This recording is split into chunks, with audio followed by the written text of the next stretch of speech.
어제 명태균 씨 사건 관련해서 우리 당에 대한 압수수색이 진행됐습니다. 과거에 명태균 씨 같은 정치 브로커가 활동할 수 있었던 그런 상황들에 대해서 국민들께 죄송스럽게 생각합니다. 수사 과정과 결과를 지켜보겠습니다. 지금 그리고 앞으로 우리 당에서는 명태균 씨 같은 선거 브로커는 용납되지 않을 겁니다.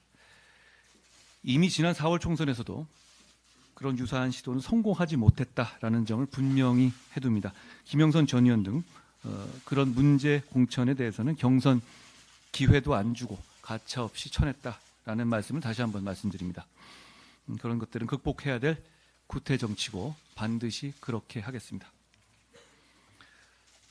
그런 차원에서 지난 최고위에서 제가 말씀드린 우리 당 차원의 여론조사 경선 TF, 개선 TF에서도 철저히 문제점을 파악하고 재발 방지 대책을 마련할 겁니다. 여의도 연구원장을 팀장으로 해서 법률위, 당무감사위, 사무처 등의 필요한 인원으로 구성될 것이고, 그래서 앞으로 이런 일이 재발하지 않도록 제2의 명태균이 나오지 않도록 하는 일을 하겠습니다. 이재명 대표 선거의 일막이 어떻게 보면 끝난 것 같은데요. 우리가 변화와 쇄신을 더 실천해야 될 때다라는 말씀을 드립니다. 그걸 구체적으로 잘 챙기겠다는 말씀도 드립니다. 반도체 특별법이 본회의 처리가 무산됐습니다. 이재명 대표가 저에게 재판보다 민생에나 신경 쓰라라는 말씀을 하셨는데요. 정말 제가 그 말씀을 드리고 싶습니다. 본인의 재판보다 민생에 신경 써 달라는 말씀을 드립니다. 전적으로 공감합니다. 민생 중심의 정치하자는 말씀을 드립니다. 반도체 산업의 상황이 한가하지가 않습니다. 산업계는 정말 1분 1초가 아깝다고 절규하고 있습니다. 민주당은 이 반도체 특별법마저도 어떤 정치적인 쇼를 위한 도구로 삼는 것이 아닌지 의심하지 않을 수 없습니다. 일종의 간보기 정치 같은 건데요. 이 패턴 많이 본 것 같습니다. 금투세 폐지 과정에서도 비슷한 장면들이 펼쳐졌었죠. 민주당은 금투세 폐지를 완강하게 반대하는 척하면서 판을 깔고, 종국에는 이재명 대표가 그걸 폐지하는 그림을 만드는 그런 상황을 연출했잖아요. 이번에도 이 반도체 특별법에 대해서도 민주당은 당 차원에서는 반대하면서 한편으로는 또 이 대표는 열린 자세가 있다라면서 군부를 떼고 있습니다. 민생 정치는 그런 식의 정치적 도구로 쓰여서는 안 됩니다. 이 반도체 특별법이라는 것은 AI 혁명의 시대에 있어서 대한민국이 전 세계와 우리 국민들, 산업계에 던지는 메시지입니다. 대한민국이 반도체 산업 발전에, 그리고 그것을 통한 AI 산업 발전에 국가의 명운을 걸었다는 메시지가 나와야 역시 기업도 더 사활을 걸고 뛰어들 것이고 시장도 주목할 겁니다.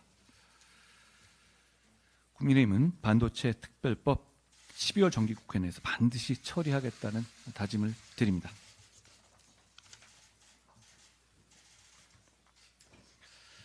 고교 무상교육 관련한 입장을 다시 한번 확인드립니다.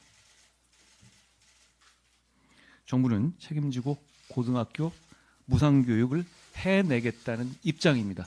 왜곡하고 선동하지 마십시오. 민주당에서 마치 또 정부가 무상교육을 포기하겠다는 것이냐라는 식의 왜곡과 선동을 하고 있습니다. 전혀 그렇지 않습니다. 2024년도 지방교육 재정 규모는 19년에 비교해서 18.9%나 증가했고, 내년에 교육교부금은 3.4조 원이나 증가합니다. 정부는 무상교육이 반드시 필요하다고 생각하고 그걸 해내려는데 확신을 가지고 있습니다. 마치 정부가 무상교육을 포기한 것이냐, 왜곡하고 선동하는 것을 중단해 주십시오. 이제 이렇게 국민들이 속여서 얻을 수 있는 게 무엇입니까? 실제로 국민들께서 이제 현혹되지도 않으실 것 같습니다. 민생 법안의 통과에 대해서 말씀드리고자 합니다. 전사 순직군인의 처우 개선법이 그저께 국회 국방위 소위에서 통과됐죠. 사실 이 내용은 너무나 당연한 내용이었거든요. 우리의 영웅들에게 순직 후에 추서 계급을 드리고, 그런데 정작 유가족에 대한 대우는 추서 계급대로 안 해줬던 이런 코미디 같은 일이 지금까지 있었던 겁니다. 이걸 바로잡겠다고 국민의힘이 우선순위를 두어서 추진했고 약속을 드렸습니다. 조금이나마 실천하게 된 것 같아서 다행스럽습니다. 또 지난 7월에 어린 자녀를 둔 한 가장이 일본도로 이웃에게 살해당하는 끔찍한 일이 있었죠. 자, 아마 제가 당대표가 된 후에 처음인가 두 번째 회의에서 이 부분 저희가 바로 잡겠다, 걱정하지 않으시게 하겠다라고 말씀드렸던 것이 기억나는데요. 현행 총포, 도검, 화학류 등의 안전관리법이 느슨한 것이 원인으로 지목됐었죠. 문제를 저희는 개선하고자 관련 법안을 중점 법안으로 추진해 왔습니다. 다행히 그 내용을 강화한 총포, 도검, 화약류 등의 안전관리법 개정안이 지난 25일에 행안위 소위에서 통과됐습니다. 이외에도 북한 오물풍선으로 인한 피해를 국가가 배상할 수 있도록 한 민방위 기본법 개정안도 지난 14일에 국회 본회의를 통과했습니다. 저희는 이렇게 말에 그치지 않고 결과를 내는 정치를 하겠습니다. 우리 국민의힘은 말과 마음이 아니라 법과 제도를 통해서 민생에 대한 우리의 진심을 보여드리겠습니다. 그제 군 복무 중에 제때 치료를 받지 못해서 안타깝게 세상을 떠났던 우리 홍정기 일병의 어머님을 뵀었는데요. 저희가 현행법상의 이중배상 금지 원칙을 보완해서 유가족의 위자료 청구는 별도로 인정할 수 있게 하는 국가배상법 개정을 추진하고 있습니다. 역시 이것도 민생과 영웅을 제대로 예우하는 법률이기 때문에 저희가 우선순위를 두고 추진하고 있습니다. 다시 한번 말씀드립니다. 우리 국민의힘은 말과 마음이 아니라 법과 제도로 실천하겠습니다. 지금 그러고 있다는 말씀도 드립니다. 고맙습니다.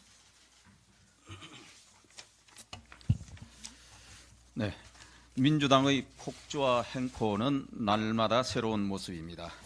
다음 달 4일 본회의에서는 이창수 중앙지검장, 조상원 4차장, 최재훈 반부패 2부장 검사 3인에 대한 탄핵 소추안 처리가 예고되어 있습니다.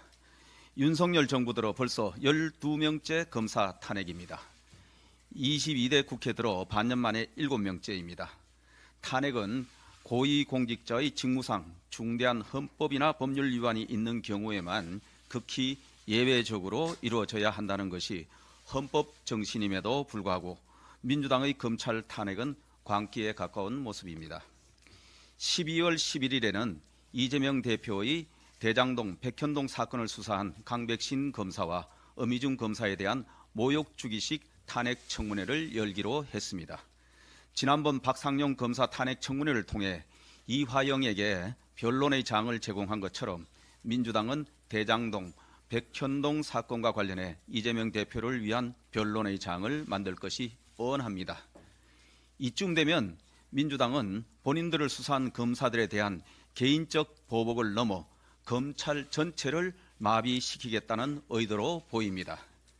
이재명 대표의 2심 공소 유지를 방해하고 민주당 전당대회 돈봉투 수수 사건과 민주당 의원들에 대한 수사와 기소를 조직적으로 방해하기 위한 것입니다.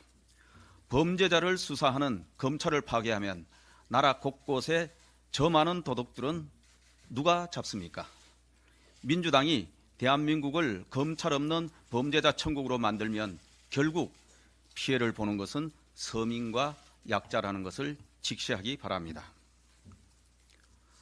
오늘 본회의에는 상설특검 규칙 개정안과 국가예산 발목 잡기법, 민주당 신영대 의원 체포 동의안이 올라옵니다. 오늘은 민주당이 이재명 대표의 말대로 민생과 공존의 정치로 나아가는가, 아니면 보복과 탄핵의 정치를 반복할 것인가를 알 수 있게 될 시금석입니다. 민주당이 특검법을 우회하기 위한 상설특검 규칙 꼼수 개정안 처리와 국가예산 발목잡기법을 강행하고 신영대 의원 체포 동의안을 부결시킨다면 대한민국 국회를 한낱 보복과 방탄의 무기로 전락시키는 것입니다. 김건희 여사에 대한 특검법과 상설특검을 동시 추진하겠다는 것은 특검을 끊임없이 정략적으로 악용하겠다는 자백입니다. 게다가 오늘 본회의에 올라오는 상설특검 규칙 개정안은 특검법과 마찬가지로 수사권과 기소권을 야당이 틀어지기 위한 위헌적, 위법적인 무리한 꼼수입니다. 국가예산안의 헌법상 처리 기한을 무시하고 예산안 처리를 고의 지연시키는 국가예산 발목잡기법은 국가예산마저 정쟁의 도구로 삼아 국정 운영을 방해하겠다는 것입니다. 이재명표 포퓰리즘 예산을 끼워 넣기 위해 약 680조 원에 달하는 국가예산을 볼모로 잡겠다는 속셈인 것입니다. 민주당 신영대 의원은 태양광 사업 뇌물수수 혐의와 경선 여론조작 혐의로 이미 측근 2명이 구속된 상태입니다. 하지만 본인의 무혐의를 입증하지 못하면서 검찰의 정치 탄압이란 말만 반복하고 있습니다. 민주당의 양심이 살아있다면 오늘 민주당은 신영대 의원 체포 동의안을 가결시켜야 합니다. 불체포 특검 포기는 이재명 대표의 대선 10대 공약 중 하나였습니다. 신 의원 체포 동의안이 부결된다면 민주당의 단일 대우는 범죄 방탄 카르텔에 불과하다는 것을 자인하는 것입니다. 부디 민주당이 22대 국회를 특검 중독 국회, 우리 편 절대 방탄 국회로 전락시키는 우를 범하지 않기를 바랍니다. 지금 대내외 경제 여건이 매우 엄중합니다. 우리 국회가 하루속히 탄핵 중독, 도돌이표 특검, 사법 리스크 방탄에서 벗어나 민생 문제에 집중할 수 있도록 야당의 전향적인 자세 전환을 촉구합니다. 어제 통계청이 발표한 9월 인구 동향에 따르면 올해 3분기 출생아 수가 작년 같은 기간보다 8% 증가했다고 합니다. 이런 흐름이 계속되면 올해 출산율이 2015년 이후 9년 만에 반등할 것으로 전망됩니다. 예상되는 합계 출산율은 0.74명으로 지난해보다 0.02명 높아지게 됩니다. 출산율이 소폭 증가에 그치기는 하지만 긴 하락 추세가 멈추고 반등한다는 것은 정말 반갑고 고무적인 소식입니다. 이는 기본적으로 출생아 수가 사상 최저였던 데 따른 기저효과, 코로나19로 미뤄졌던 혼인이 증가한 영향도 없지 않을 것입니다.